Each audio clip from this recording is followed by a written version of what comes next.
hoy vamos a terminar las cosas sobre los límites. La vez pasada habíamos hablado de composición de límites y voy a continuar con este tema. Composición de límites.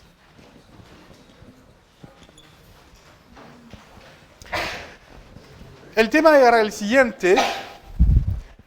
La idea es que tenemos dos funciones, f de I en R, g de J en R, y también, entonces ahora no se supone que los intervalos sean iguales, pueden ser intervalos que no tienen nada que ver, pero hay que suponer que las funciones son componibles, es decir, tales que la imagen de I esté incluida en J.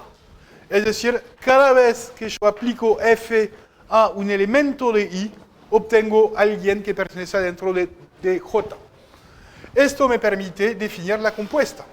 Entonces, cuando yo tengo esta cosa, yo puedo definir la compuesta G círculo f que va de I a R, y es la función que a cada x me asocia G círculo f de x, que es igual a G de f de x. Y acá hay una trampa, que siempre es la misma trampa, es que el orden de escritura se va al revés del orden de aplicación. Es decir, cuando se aplica la función, primeramente aplicamos la función en el interior y después la función exterior. Es la razón por qué se escribe así. Es decir, acá es G compuesta con F, es decir, primera cosa yo aplico F y después G.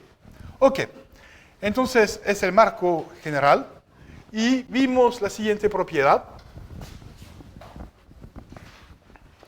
Vimos que si F tiene límite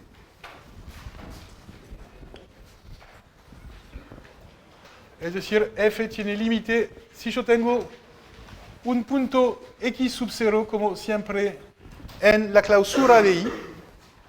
Si f tiene límite cuando x tiene x sub 0 de f de x. Si yo tengo esto, si es igual a algún punto i sub 0, y si esto pertenece a J. Acá yo tengo que suponer que I sub 0 tiene que pertenecer a J. ¿Ok? Primera cosa. Segunda cosa.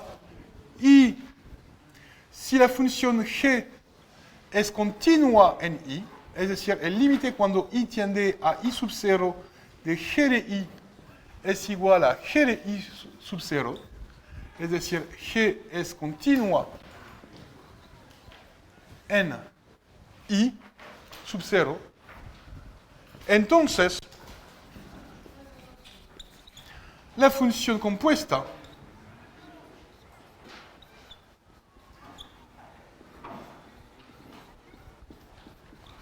tiene límite G de I sub 0.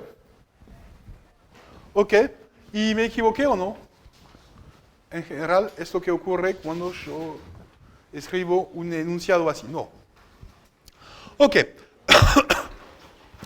Es el teorema más general que vamos a ver sobre las composiciones de límites. Y cuidado, porque acá hay una asimetría. No se tratan las funciones f y g del mismo modo. F solo se supone que tiene límite, y el límite no necesariamente es f de x sub 0. Y quizás también que de hecho x sub 0 esté afuera de I. Podría ser estar afuera de I. Ok, entonces acá es un límite en el sentido más general posible, con la única restricción que el límite tiene que pertenecer al intervalo, al segundo intervalo. Pero la segunda hipótesis dice mucho más cosas. No solo tiene límite, pero el límite tiene que coincidir con el valor de la función en el punto. no era la hipótesis pedida para la primera función. Entonces acá, cuidado, hay una disimetría y esta razón porque cada vez yo personalmente olvido el teorema y tengo que verificarlo. Ok, entonces es el teorema en su forma más general y ya sé que es un teorema un poquito difícil, entonces vamos a ver un corolario que es mucho más sencillo. El corolario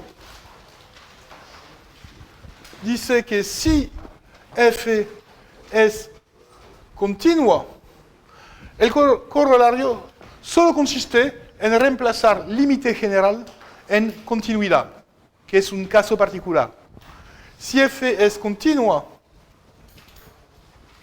en x sub 0 que ahora pertenece a i, es decir, no es tan general como el enunciado anterior, y g es continua en la imagen, y ahora se pide que la imagen, que i sub 0 sea la imagen de x sub 0 y que está en j, entonces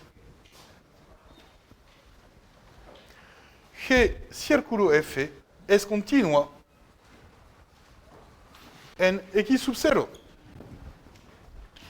¿Ok? Y es claramente un caso particular, porque en el caso donde i sub 0 pertenece a i, y el caso donde i sub 0 es igual a f de x sub 0,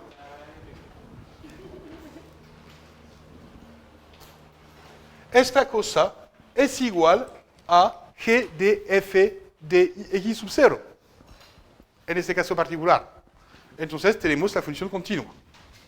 Ok, vimos esto la vez pasada, no hice la demostración, es una demostración no difícil, pero solo hay que explicar por qué puse el enunciado así. Es decir, voy a hacer un contraejemplo. Es decir, mostrar que si yo reemplazo la segunda hipótesis por una hipótesis un poquito más general, me voy a caer en el agua, no sé. Ok.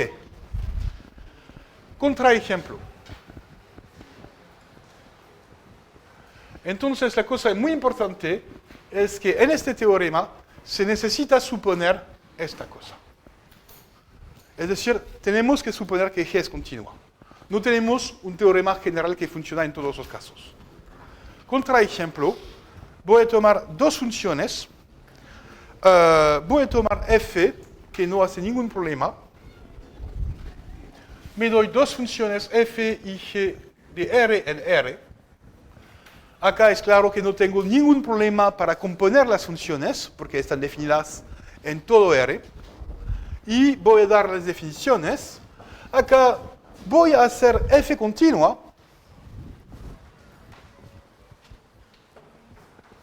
Y voy a tomar la función continua más sencilla del mundo, que es la función nula. Y voy a tomar g de x.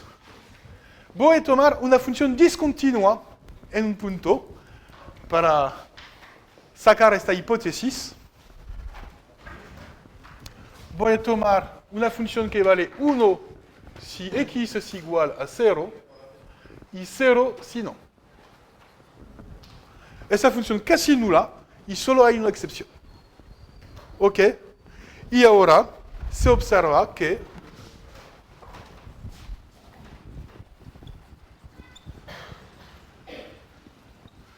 primera cosa, si yo me doy x0 igual a i sub 0 igual a 0, yo observo que tenemos la buena hipótesis para la función. Tenemos que el límite cuando x tiende a x sub 0 de f de x sub 0 es igual a 0. ¿Cuál es el límite de esta función? No hay problema, es 0. Y 0 es igual a i sub 0. Por construcción de i sub 0. Y tenemos que el límite cuando i tiende a i sub 0 de g de x. ¿Qué pasa cuando i tiende a i sub 0? Es una función que es casi constante nula, salvo en el punto 0. Entonces, ¿cuál es su límite? Es 0. Claro, es 0. Ok. Ahora, lo que nos gustaría sería decir, ok, Cuando yo tiendo a x sub 0, obtengo 0. Cuando yo tiendo a 0, yo obtengo 0. Cuando yo compongo, voy a obtener 0, ¿no? Eso que me gustaría. Pero es falso. Es falso. Pero ahora hay que calcular la compuesta de ambas funciones. Tenemos que g círculo de f de x es igual a g de f de x. F de x es igual a 0, es igual a g de 0, pero con excepción, yo tengo g de 0 igual a 1. Entonces, la función compuesta es constante, igual a 1. Luego, tiene límite. Y el límite cuando x tiende a x sub 0 de la función compuesta es igual, como esta función constante igual a 1, es igual a 1 y es distinto de 0. Ahí es GDI, disculpa.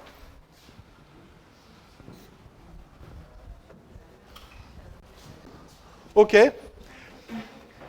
¿Me equivoqué también en otro lado? Ah, GDI. Sí, pero esto no importa tanto, pero yo voy a cambiar. Para que sea más claro. Ok, ¿entienden? La idea es que el problema viene de que acá yo ignoré este punto para tomar el límite, porque cuando se toma el límite se ignora el punto, pero al final, como la compuesta solo consideraba este valor, al final no se podía ignorar este punto en la compuesta. Pero realmente para mí es un caso patológico, es decir, en la mayoría de los casos vamos a considerar solo esta cosa, que es la cosa sencilla. En particular, es claro que si la función f es continua en todos los puntos de i, y si g es continua en todos los puntos de j, la compuesta será continua en todos los puntos de i. Y acá no habrá ningún problema. Ok. Hay un ejemplo interesante que está en los apuntes, que es cómo usar este teorema en la práctica. Voy a hacer la demostración con las manos, pero es un ejercicio importante. Es la continuidad del logaritmo.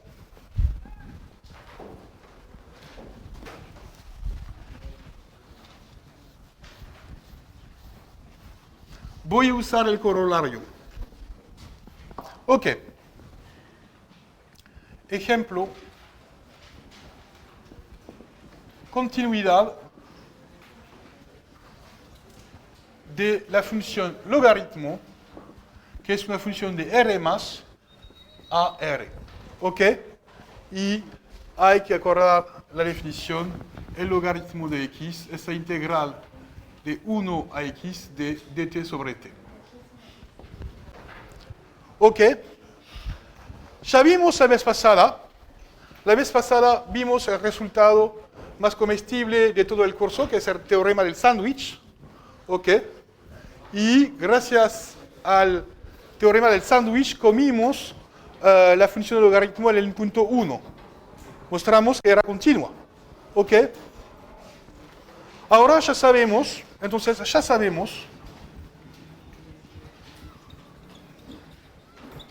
que la función logaritmo es continua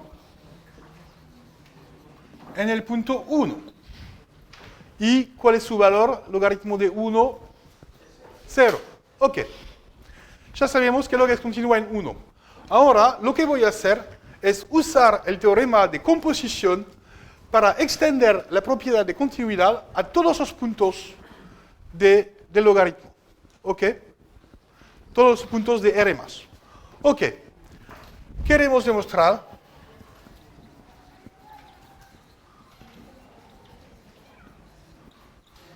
que el logaritmo es continua en cualquier punto x sub 0 que es positivo. Es lo que queremos demostrar. Ok, entonces ya tenemos un resultado. Queremos demostrar un teorema para todos los números reales positivos y ya tenemos 1. Ok, y que se llama 1. Tenemos 1. Ahora vamos a usar el punto de referencia 1 y vamos a explotar la propiedad fundamental para deducir que el logaritmo está continua en todo su dominio de definición. Ok, entonces sea x sub 0 fijado.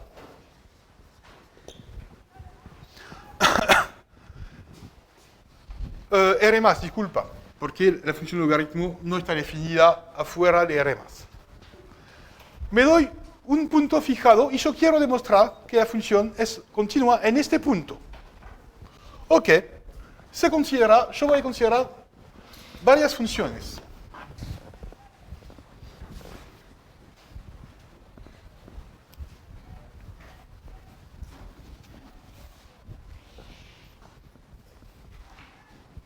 Ok, sea f una función de R más en R definida por f de x igual a x sobre x sub 0. ¿Qué se puede decir sobre esta función? ¿Está bien definida o no? Sí, está bien definida porque x sub 0 no es nulo. Es positivo, entonces está bien definida. ¿Y qué se puede decir sobre la continuidad de tal función? Es continua, ¿por qué? Porque es un cociente de la función identidad, que es continua, por una función constante. Entonces, cociente de continua por continua, es continua, no hay ningún problema de anulación. Ok, entonces es continua. En particular,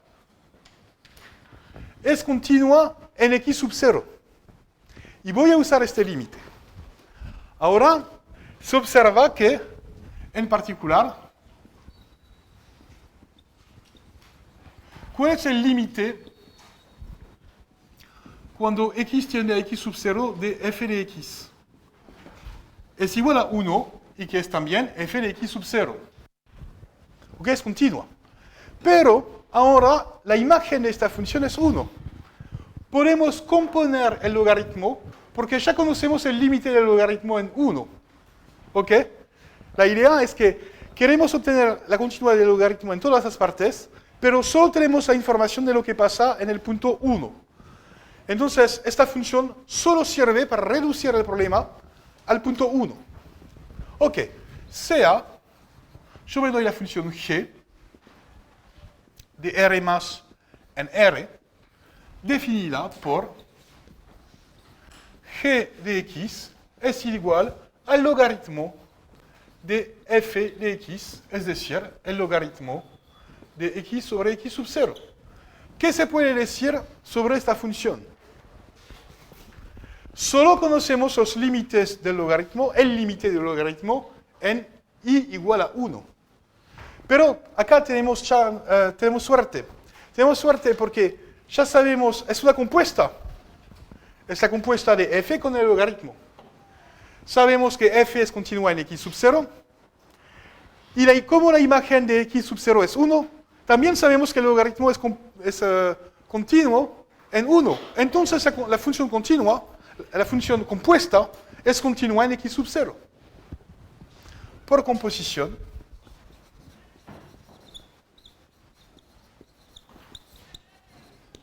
yo tengo que la función g, que es igual al logaritmo círculo f, es continua en el punto x sub 0.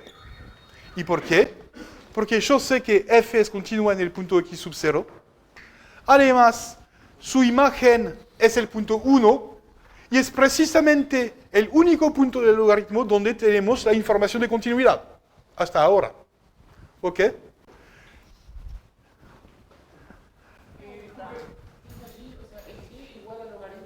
Círculo f está compuesta del logaritmo con f.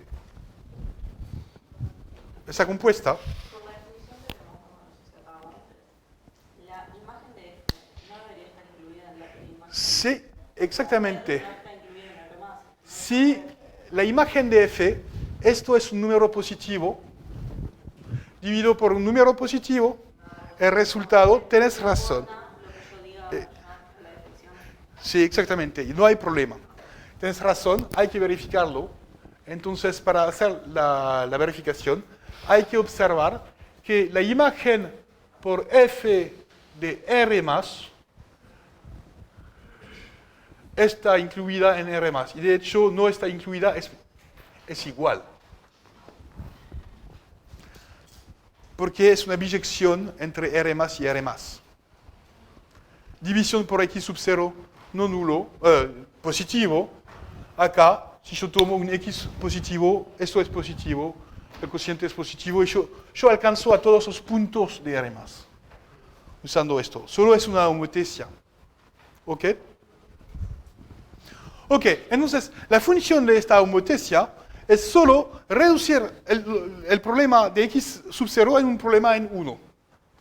Y gracias a la compuesta, ahora ya sé que esta función es continua en X sub 0, su valor es 1, y 1, logaritmo es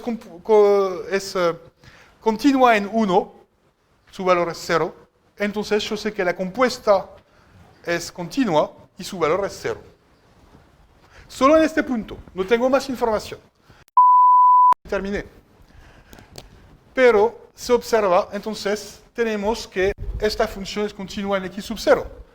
Pero se observa que el logaritmo de X es igual al logaritmo de X sobre X sub 0 más el logaritmo de X sub 0, ¿no? Acá solo uso la propiedad fundamental del logaritmo.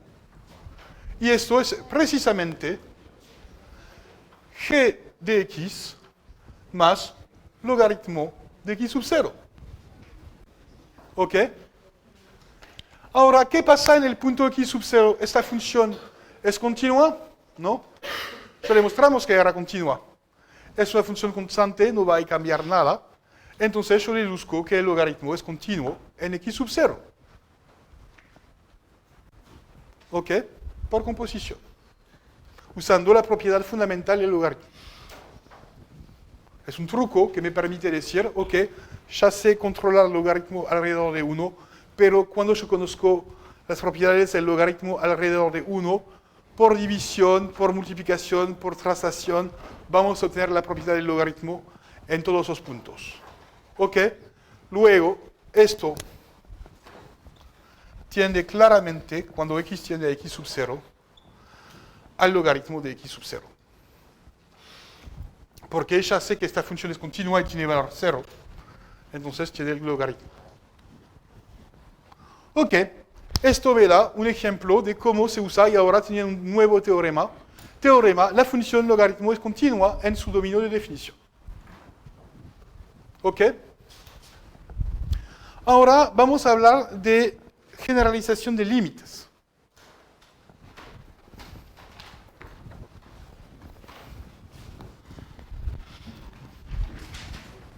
Porque solo vimos límites finitos y a veces se necesitan más límites.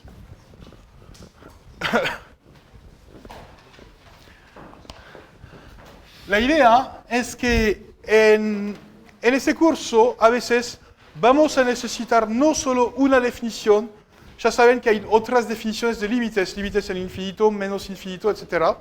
Y en este curso vamos a necesitar 25 definiciones de límites.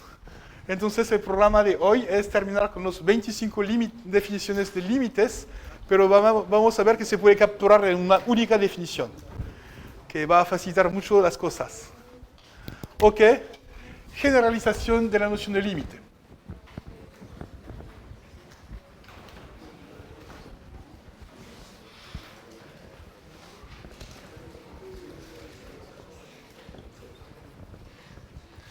Generalización de la noción de límite. Ok. Ahora, la idea es que vimos que la noción de límite habla principalmente de entornos. Ok. Entonces, para definir lo que es un límite, solo tengo que decir lo que es un entorno. Entonces, voy a definir el conjunto de todos los entornos de un punto. Notación.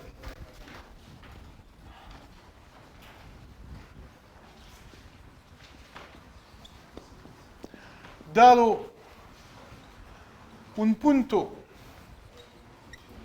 o un real, me voy a dar un real A, se definen. Voy a definir dos cosas.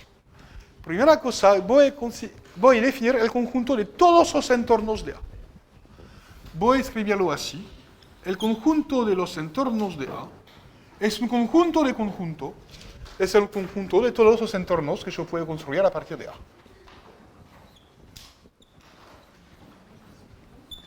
Y esto ya vimos que es lo mismo que decir, es el conjunto de todos los intervalos de la forma A menos epsilon, A más epsilon, donde epsilon recorre R más. Cuidado, esto es un conjunto de conjuntos, ¿sí? No, los entornos reducidos no están acá. Voy a introducir un segundo conjunto para los entornos reducidos. Conjunto de los entornos reducidos. Casi la misma cosa. Es el conjunto de todos los E estrecha. Y esto vimos que es el conjunto de las uniones de la forma A menos epsilon, A, unión A más epsilon, donde epsilon recorre R más. Ok. Ahora voy a analizar la definición de límite mediante estas dos definiciones. ¿Entienden la idea? Acá hay un nivel de abstracción mayor. ¿Por qué? Partí de un punto y de un epsilon. Después definimos la noción de entorno, que es un conjunto de puntos. Y ahora estoy definiendo el conjunto de todos los entornos. Es un conjunto de puntos. ¿Ok? Y lo que voy a decir es que, de hecho, todo se puede caracterizar solo en función de estos dos conjuntos. Ok, ahora, la observación fundamental es la siguiente.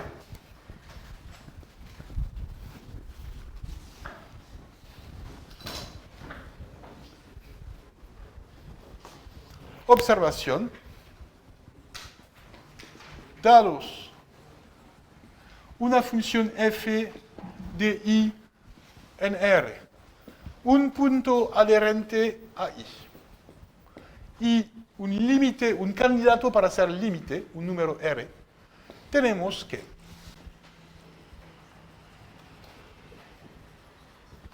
vimos que el límite, por definición, decimos que f tiene límite L cuando x tiende a x sub 0.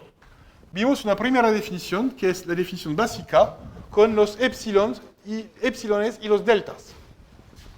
Para todo epsilon positivo, existe delta positivo, tal que para todo x en i, si 0 es menor que la distancia entre x y x sub 0 es menor que delta, esto implica que el valor absoluto de f de x menos L es menor que epsilon. Es la definición oficial. ¿Ok? Pero se puede abstraer, ya vimos que se podía abstraer un poquito. Se podía abstraer diciendo lo siguiente, es para todo epsilon positivo, existe un delta, tal que para todo x en el entorno reducido de centro x sub 0 y de radio delta, tenemos que f de x pertenece al entorno no reducido del centro L y de radio epsilon. Es idéntico, ¿ok? Solo es un cambio de notaciones. Yo podría hacer un poquito más. Yo también puedo decir que para todo epsilon positivo existe un delta, tal que esto dice que la imagen de este entorno está incluido... olvidé una cosa súper importante, es que también tiene que pertenecer ahí.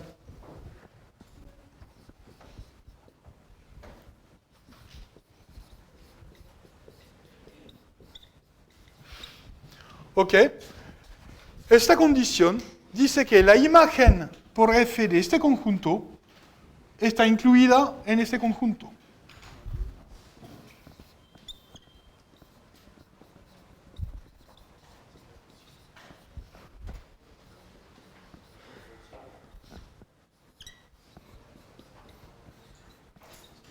Es un poquito más abstracto. La idea es hacer desaparecer los epsilons y deltas.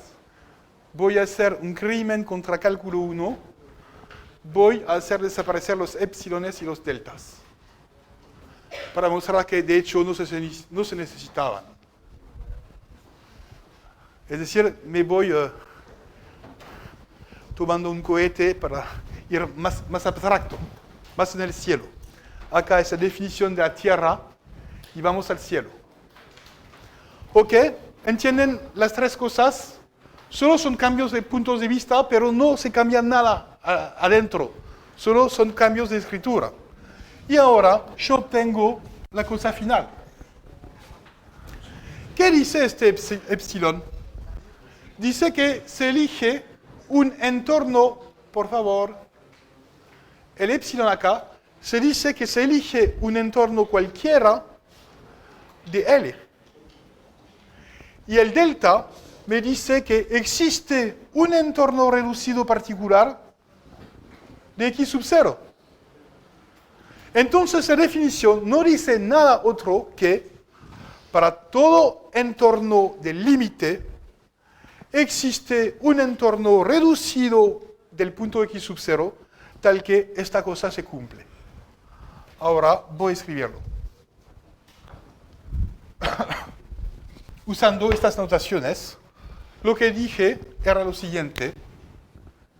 El para todo epsilon positivo solo significa que se define un entorno particular del límite. Es decir, voy a llamarlo F. Para todo F, que es un entorno del límite. Es decir, pertenece a los entornos del límite L. Acá el delta solo sirve para definir este entorno reducido. Voy a llamarlo E. Cuidado, este E no es idéntico a este E. Acá es una variable. Existe un entorno E reducido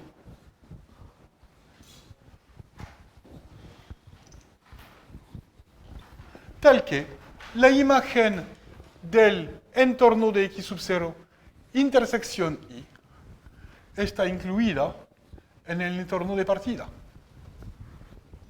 Y acá nos liberamos de los epsilones y los deltas.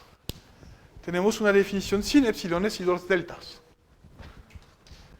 Solo se razona en términos de entornos. ¿Entienden el paso conceptual? La idea es que el epsilon solo sirve para decir cuál es el entorno particular de L que yo considero. Y el delta solo sirve para decir cuál es el entorno reducido particular de X sub 0 que yo considero. Pero que ahora que yo tengo un conjunto de entornos, obtengo una definición más abstracta que dice, para todo entorno del límite, que es un tamaño alrededor del límite, existe un entorno reducido alrededor del X sub 0, tal que, acá hay que hacer el dibujo, como siempre. Acá yo tengo mi límite, acá yo tengo mi entorno F, acá yo tengo mi X sub 0, acá yo tengo mi entorno reducido, tal que la imagen de la función en esta cosa nunca deja la banda, nunca sale afuera de la banda horizontal. Es decir, el entorno acá me dice, esto me define una banda vertical, horizontal. Acá este entorno me dice, estoy definiendo una banda horizontal. Y tal que si yo tomo la imagen de la banda horizontal, pero cuidado, hay que verificar que estoy adentro de I, que es el dominio de definición, yo me voy adentro de F y nunca salgo afuera de F. ¿Ok? Es una definición más abstracta. Pero no es tan difícil. Acá se entiende como para toda banda horizontal existe una banda vertical. ¿Y el delta entonces para dónde quedó? ¿Cómo? El delta está escondido adentro de E. Porque E, de hecho, es un entorno reducido de X sub 0 a menos de algún delta. Es decir, el epsilon está escondido en F y el delta está escondido en el E. ¿Ok? Ahora, ¿cuál es el interés a haber hecho esto? Ahora yo tengo la definición más general del límite y yo puedo reemplazar esta noción de entorno por cualquier otra noción de entorno. Yo tengo una definición parametrizada por la noción de entorno. Es decir, en lugar de dar las 25 definiciones de límites, voy a definir 5 nociones de entornos, ya conoceremos una, y cada vez que tendremos que hacer otro límite, solo tendremos que cambiar de noción de entorno. ¿Ok? Y el formato será siempre el mismo. Es decir, esta definición para mí es la más general posible. ¿Ok? Ahora voy a introducir nuevas nociones de entornos. ¿Qué hice yo?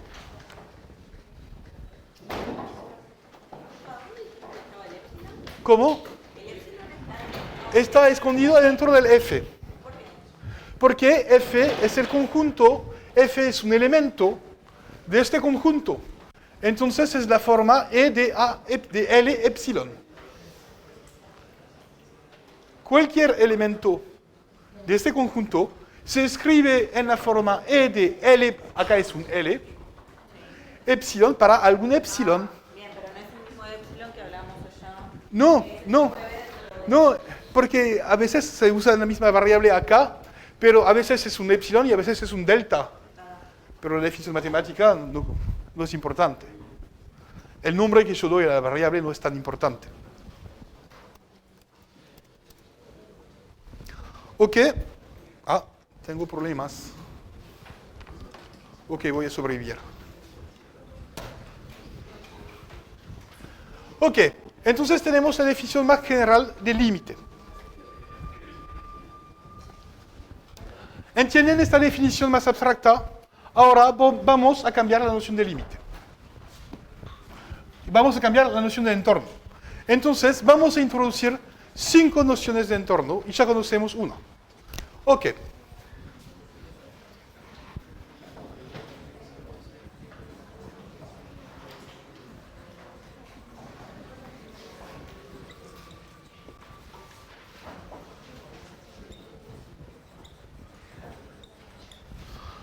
Ok, primera noción, ya la definimos. Entonces, entornos de A, de un punto A. Ya definimos lo que es un entorno de un punto A, y hay 2 nociones de entorno que hay que definir. La noción llena y la noción reducida. Entonces, entornos de A definidos por los 2 conjuntos E de A y E estrecha de A. ¿Ok? Esto me define los entornos de un punto. No tengo que escribir de nuevo la definición porque ya la tenemos allá. ¿Ok? Ahora, hay una cosa más interesante, es considerar los entornos del infinito. Vamos a definir lo que es un entorno del infinito.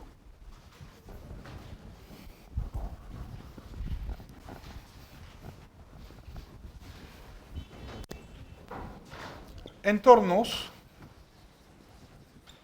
de más y menos infinito. Tengo que definir estos 2 conjuntos para más infinito y para menos infinito. ¿Ok? Entonces, definición.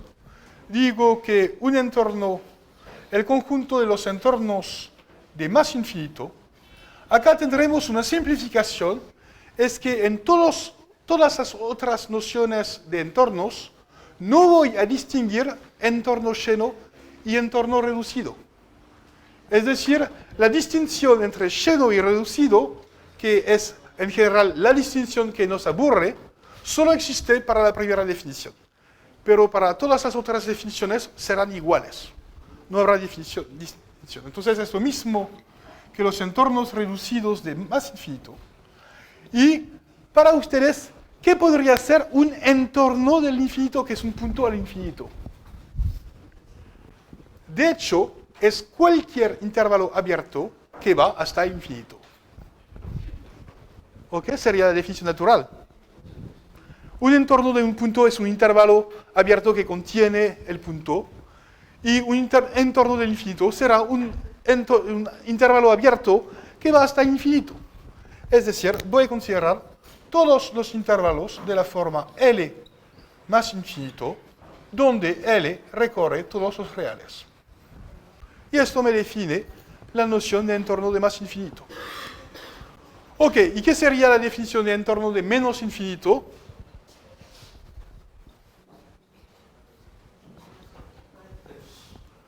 Eso mismo, pero con menos infinito. Acá, de nuevo, no tengo ninguna distinción entre la noción de entorno reducido y de entorno lleno, y son los intervalos de la forma menos infinito L, donde L pertenece a R. Ok, ya tenemos 3 nociones de entornos. Nos quedan 2 más. Ok. Tercera propiedad, tercera noción de entorno, voy a considerar los entornos por la izquierda y por la derecha de un punto.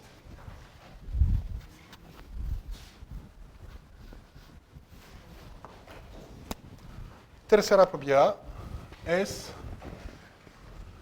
entornos de A en R por la izquierda y la derecha.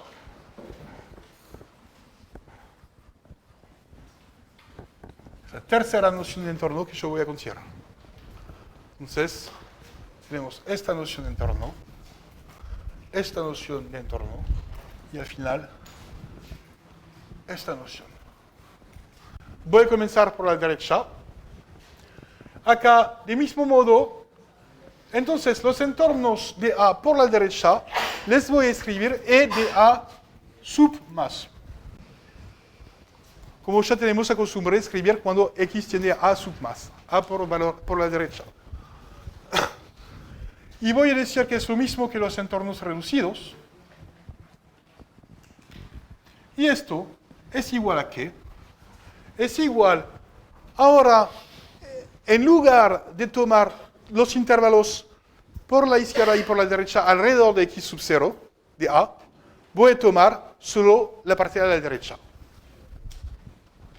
Es decir, son todos los intervalos de la forma A más epsilon, donde epsilon recorre R más. Y lo mismo para los intervalos, los entornos por la izquierda.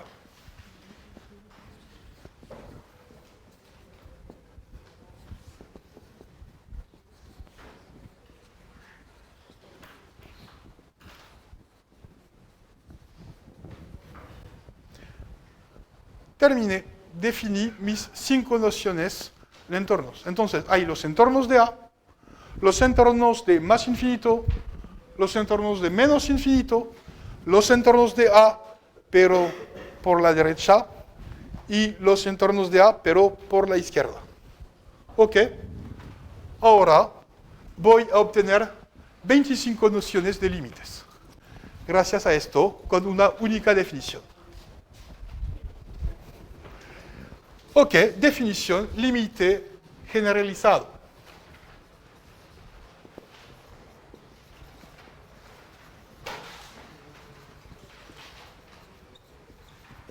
Ok, dados. Una función f, como siempre, que va de I en R. Un punto x sub 0, ahora no voy a decir lo que cumple X sub 0 como propiedad. No voy a tomar X sub 0, disculpa. Voy a tomar un punto generalizado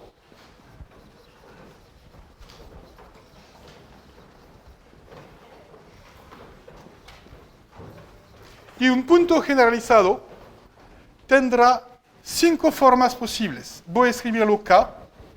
K será o bien un real, o bien más infinito, o bien menos infinito, o bien A por la derecha, o bien A por la izquierda. Y voy a llamarlo esto un punto generalizado. No son reales. El único real adentro está acá. Esto voy a llamarlo un real extendido, más infinito. Menos infinito será también un real extendido. Y estos serán pseudonúmeros. Solo es una notación, ¿ok? Y voy a darme, entonces yo tengo que poner comillas. Un límite generalizado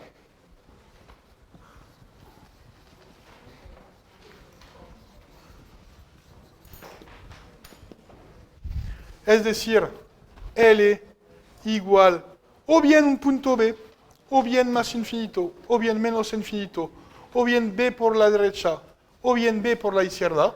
Acá A pertenece a R y B también. Y si yo me doy todo esto, yo puedo decir la noción de cuando X tiende a K, el límite es igual a L.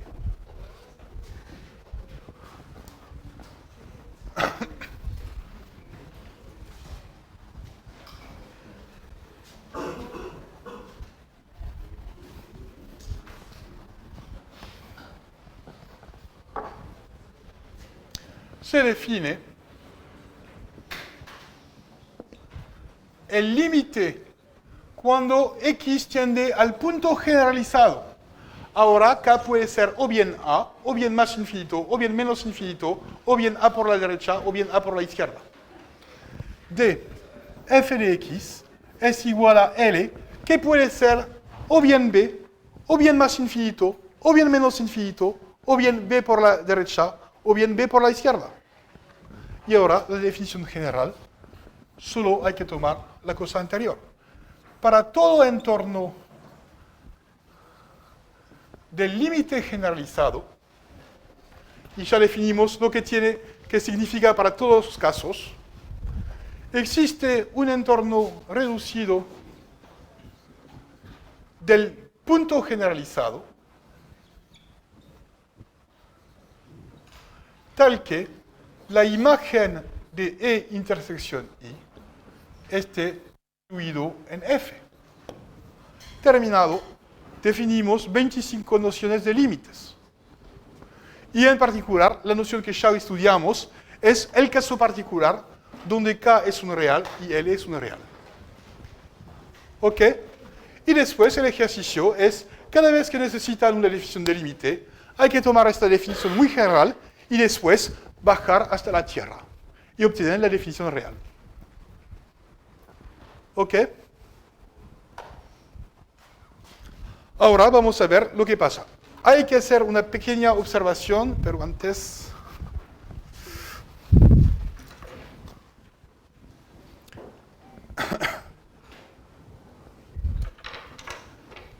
Tengo que verificarla ahora. Ok. Hay que decir un par de cosas. Voy a ir rápido porque no me queda mucho tiempo, pero es muy importante que entiendan el esquema general. ¿Ok? Ahora tenemos la definición general y de hecho la definición solo tiene sentido cuando hay algo que falta en la definición. Hay que decir que K es adherente a I. Porque acá teníamos que suponer que A era adherente a I. Entonces, ¿cómo reemplazar la noción de punto adherente? Hay que verificar que todos los entornos reducidos de K intersecten I. Y es todo. Entonces, la observación, la definición solo tiene sentido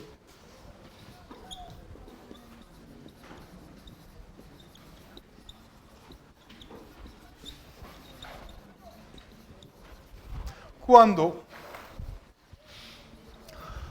¿qué? Sentido, cuando para todo epsilon positivo, o no, para todo entorno ahora entorno reducido del punto generalizado, tenemos que E intersección I tiene que ser no vacío.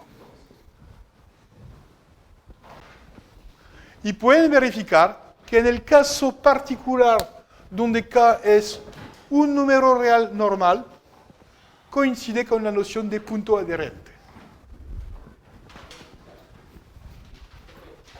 ¿Sí? Acá es un entorno reducido porque estamos trabajando alrededor del punto generalizado. Donde, sí, gracias. Era para verificar que seguían. Entonces, hay algunos que siguen. ¿Ok? No, lo que es claro, y acá tenés razón. Cada vez que se habla de límite, en el codominio, entornos llenos, en el dominio, entornos reducidos, siempre. Pero, ¿sabes? En el caso donde se estudian límites extendidos, no hay ninguna diferencia. La diferencia solo existe para el límite usual. Es decir, acá tenemos un caso raro donde es la noción más estándar que es aburrida y el resto no hace ningún problema. ¿Ok? Ahora hay que ver ejemplos de límites. Ok, vamos a ver límites infinitos.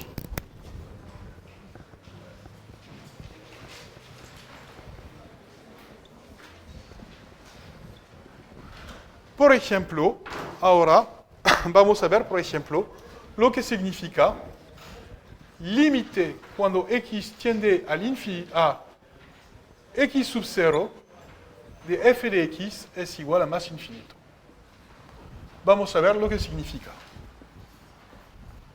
¿Ok? Entonces, esto significa para todo entorno del infinito existe un entorno reducido de x sub 0. ¿Cómo se definen los entornos del infinito? ¿Cuál es el parámetro? Es un intervalo de la forma L hasta más infinito. Entonces, lo que define un entorno del infinito es un punto que es el comienzo del intervalo. Entonces voy a escribir para todo L. ¿Ok? Ahora tengo que hablar de un entorno reducido de x sub 0. Acá es la noción usual. Entonces, existe un x sub 0 en i. Tal que para todo x en i. Ahora yo tengo que decir, si x pertenece a mi entorno reducido, entonces f de x pertenece al entorno de más infinito. ¿Qué significa que x pertenece al entorno definido por, me equivoqué, no es un x sub 0, por supuesto, me equivoqué completamente, delta positivo, mucho mejor, ¿no? Es el delta usual, porque la única cosa que cambié es el codominio. Entonces, en el dominio no hay que cambiar nada. ¿Ok? Entonces, en el dominio no hay que cambiar.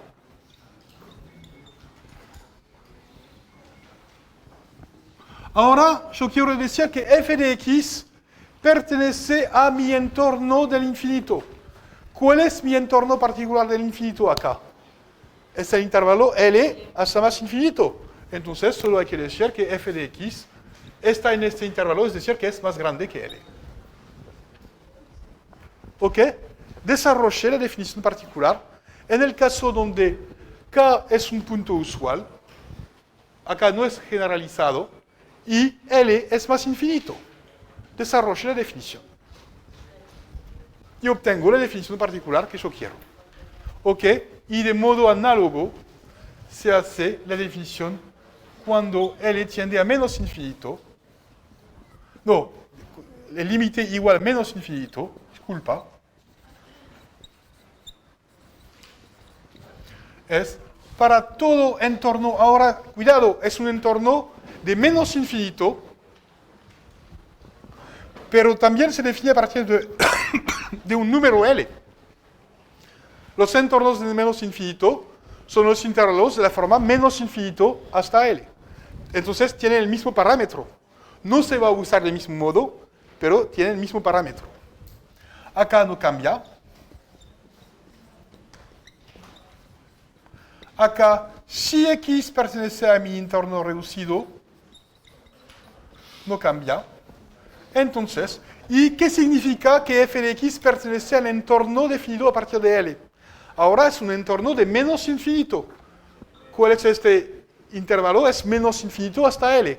Entonces hay que decir que f de x es menor que L.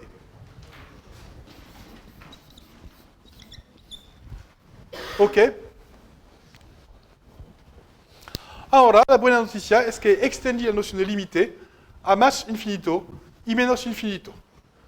Ahora se pueden extender casi todos los resultados usuales y para eso yo voy a definir la recta real extendida. Recta real extendida, definición.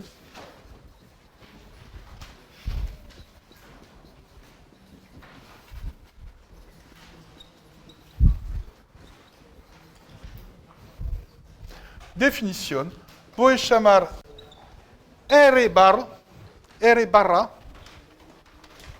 es una cláusula de R, es R, donde yo pongo dos nuevos pseudonúmeros que son menos infinito y más infinito. Yo completo R añadiendo dos puntos, un punto a menos infinito, otro punto a más infinito. ¿Ok? Y ahora, ejercicio, mostrar que casi todos los resultados que ya tuvimos para los límites finitos se extienden a resultados en este conjunto. Primera cosa, entonces no voy a enunciar todos los resultados. Todo el detalle está en los apuntes.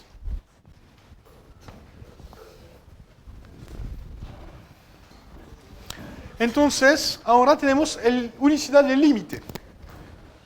Proposición, unicidad del límite.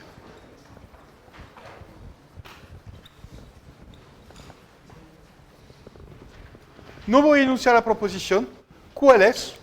Dice que si una misma función tiene dos límites, pero no en R, pero más generalmente, si tiene dos límites en este conjunto, entonces los límites son iguales. ¿Qué significa esto? Significa que si la función tiene límite real, no puede tener al infinito. Si la función tiende al infinito, no puede tender a un número real. Son cosas incompatibles.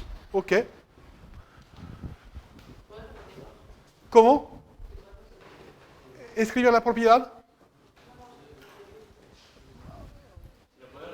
A repetir, ok. Lo que yo digo es que vimos anteriormente que la propiedad de unicidad decía, si yo tengo una función que tiende a algún número real L y a otro número real L, entonces son iguales. Ahora yo extiendo la proposición, si tiende a un número real extendido y a otro número real extendido, entonces mis dos números reales extendidos son iguales.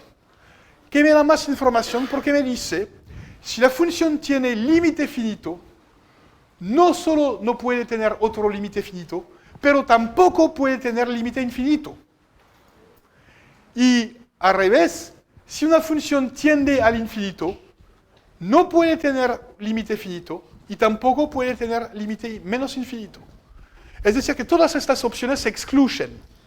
¿Ok? Eso que dice el teorema de unicidad. Y ahora hay que hacer sumas y productos. Pero cuidado, ahora hay que hacer sumas y productos con estas dos cosas raras. Y hay trampas.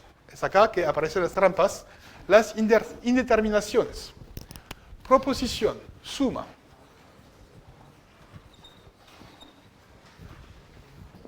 Si yo tengo que el límite de f de x es igual a L, y ahora es un número real extendido, y si el límite, cuando x tiende a x sub 0, de g de x es igual a L', y cuidado, ahora es un número real extendido.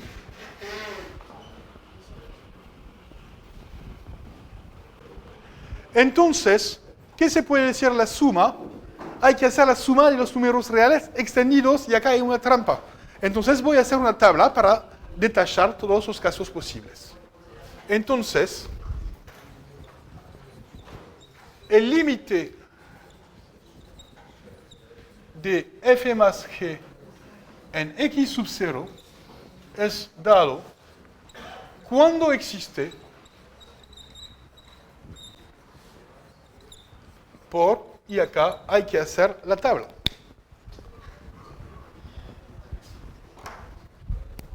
La tabla es la siguiente. Voy a distinguir L igual a menos infinito, L un número real, L igual a más infinito.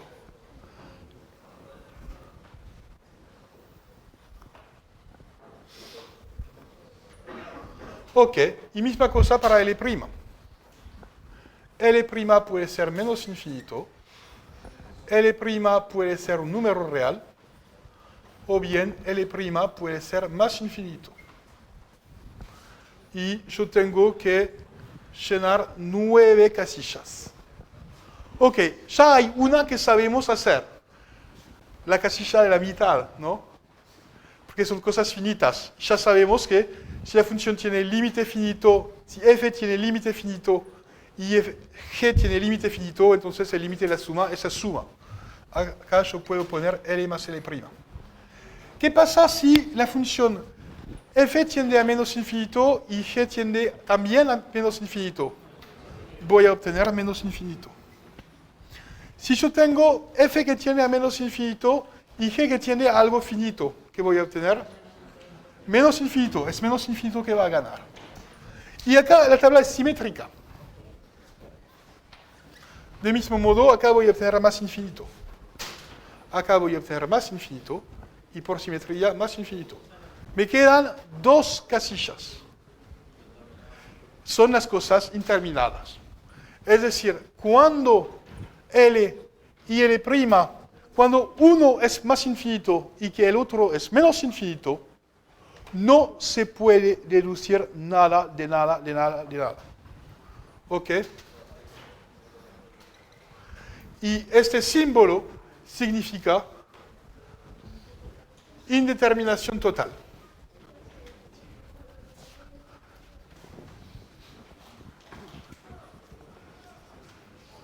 Es decir, en este caso, no se puede predecir absolutamente nada.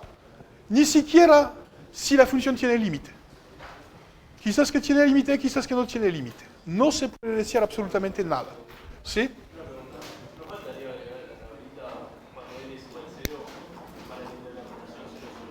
Acá solo hice el caso de la suma. Hay que hacer después el caso del producto y del cociente. ¿Ok?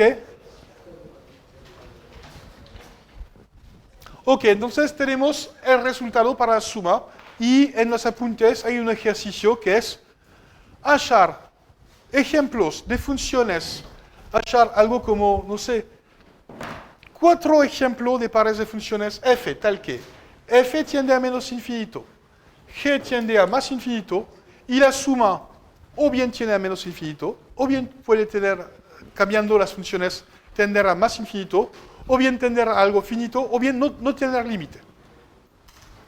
¿Ok? Acá son ejemplos que tienen que hacer, son cosas fáciles. Hay que adivinar cuáles son los contraejemplos. Hay que hacer figuras, como siempre, dibujos, para ver qué forma tiene. Y después hay que hablar de producto. De hecho, para el producto solo tengo yo que cambiar la tabla, hacer una nueva tabla, porque el resultado será similar. Producto.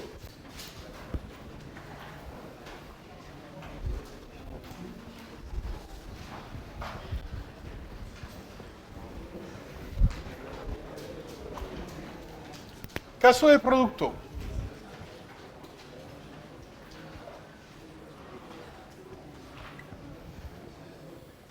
¿Ok? Caso de producto, no voy a escribir el teorema, tiene la misma forma, solo voy a escribir la tabla. Tabla del producto. Entonces, Ahora hay 5 casos en las filas y en las columnas. Hay el caso L igual a menos infinito. Hay el caso L negativo. Hay el caso L igual a 0. Hay el caso L positivo. Y hay el caso L igual a más infinito. ¿Ok? Y después hay el caso L' igual a menos infinito, L' negativo, L' igual a 0, L' positivo, L' igual a más infinito. Y ahora hay que rellenar la tabla.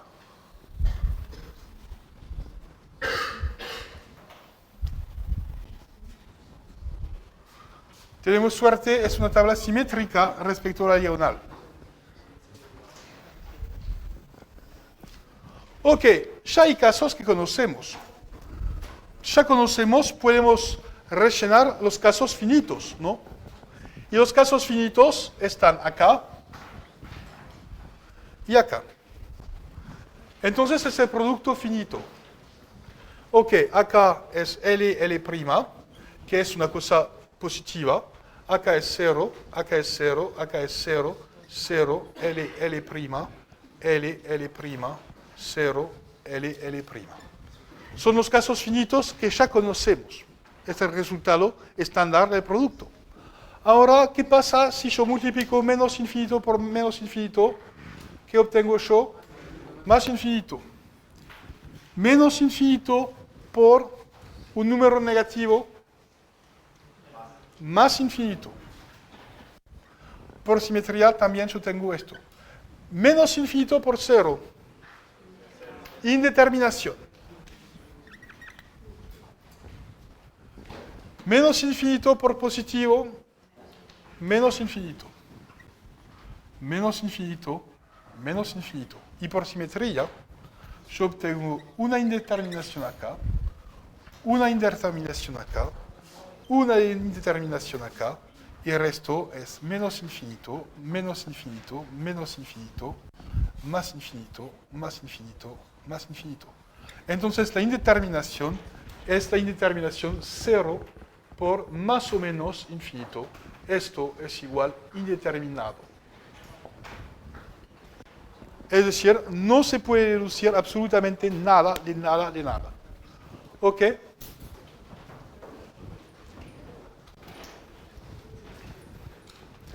Entonces hay que hacer un poquito de ejercicios, adivinar funciones después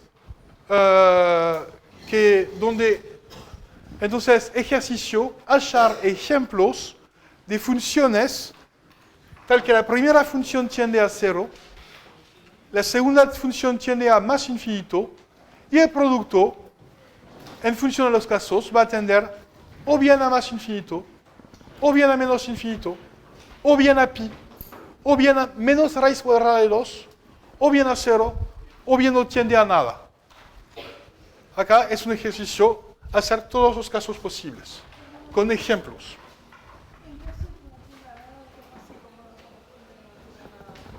¿Cómo nos damos cuenta que no tiene nada? ¿De qué? ¿De qué? Cuando no tiene nada, ¿cómo? Ah, hay que demostrar que no tiene límite. Ya vimos ejemplos de cómo demostrar que algo no tiene límite. Es decir, hay que demostrar que si tiene límite, tenemos una contradicción. ¿Ok?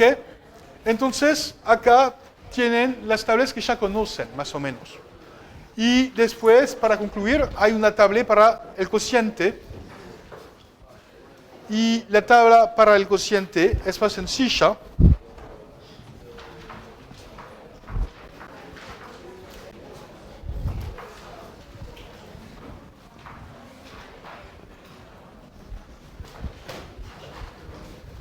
Tabla para el cociente.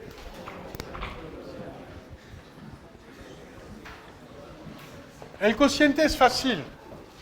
Es decir, si f tiende a L distinto de 0. ¿Qué tenemos? ¿Qué se puede concluir? 1 sobre f tiende a qué? A 1 sobre L. Hay el caso, si f tiende a más infinito, ¿qué se puede decir sobre la inversa? Tiende a 0.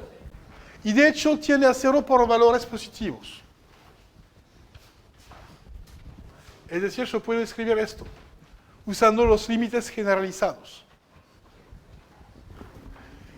Y si f tiende a menos infinito, ¿qué puedo deducir yo? 1 sobre f tiende a 0, pero por valores negativos. Y al final hay el caso problemático. ¿Qué pasa si f tiende a 0? Yo no puedo deducir nada sobre 1 sobre f porque esto depende del signo. Pero al menos yo puedo hablar de 1 sobre el valor absoluto de f. Entonces 1 sobre el valor absoluto de f es el truco para forzar que la función sea positiva. Y esto tiende al más infinito. Y f también tiene que ser no nula. F no nula alrededor del infinito, en un entorno de x sub 0. Si no, no funciona. ¿Ok? Entonces tenemos las propiedades del cociente y acá en el dominio pueden tomar cualquier cosa, cualquier punto generalizado. Entonces son resultados que ya conocen. No hice las demostraciones porque son aburridas y ya hubo un montón de gente durante siglos que hicieron las demostraciones. Pueden tomar algunas y hacer las demostraciones. Ah, no terminé. Ajá, porque queda un parcial. Entonces, y hay que decir solo algunas palabras sobre los límites laterales.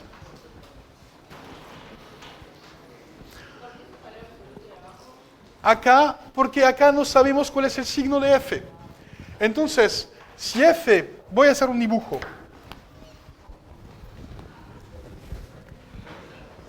El valor absoluto, porque acá no puse valor absoluto y porque de repente aparece un valor absoluto que parece salir de nada. Es muy sencillo. Supongo que yo tengo la siguiente función. Una función que tiende a 0. Voy a hacer así. ¿Ok? Función que tiende a 0, pero con oscilaciones. Su inversa, ¿qué va a hacer? Va a ser exactamente el inverso.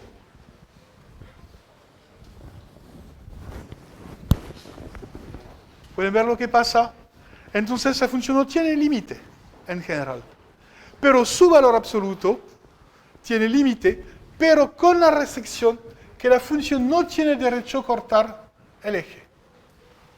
Entonces es una cosa complicada. ¿Ok? Es una cosa súper complicada. Y porque el problema es que cada vez que se corta el eje, no tenemos el derecho de escribir 1 sobre f. ¿Ok? Entonces son cosas, de hecho, no es así que se hace. En este caso sería mejor. Ese es el problema de este teorema. Yo pienso que es mejor dar la versión, una versión menos peligrosa. Si f tiende a 0 por valores positivos, entonces 1 sobre f tiende a más infinito. Y lo mismo por valores negativos menos infinito. ¿Ok?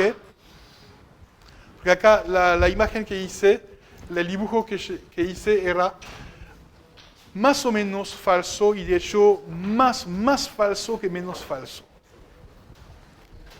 ¿Ok? ¿Entienden?